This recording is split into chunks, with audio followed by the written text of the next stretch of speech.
No está en casa ni tiene cuota de datos, pero esta vecina de Alfafar está navegando gratis por internet. Esto es posible gracias al punto wifi que la Diputación de Valencia ha puesto en marcha en la plaza de la localidad de l'Horta. Yo creo que el Reis s'han aplegat abans de la fecha Alfafar.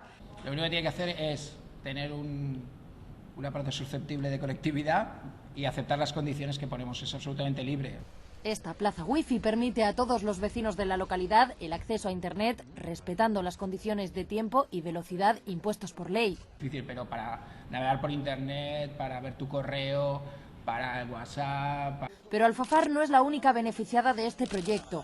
Al igual que esta localidad, desde hoy en 178 municipios de la provincia de Valencia tienen acceso a wifi gratis en sus plazas. Estamos haciendo como el encendido de las luces en las fiestas. Esos municipios van a poder tener ese servicio a la vez que lo estamos haciendo hoy aquí, que es donde queremos hacer la presentación de este proyecto y ponerlo en marcha definitivamente para que lo puedan utilizar los ciudadanos.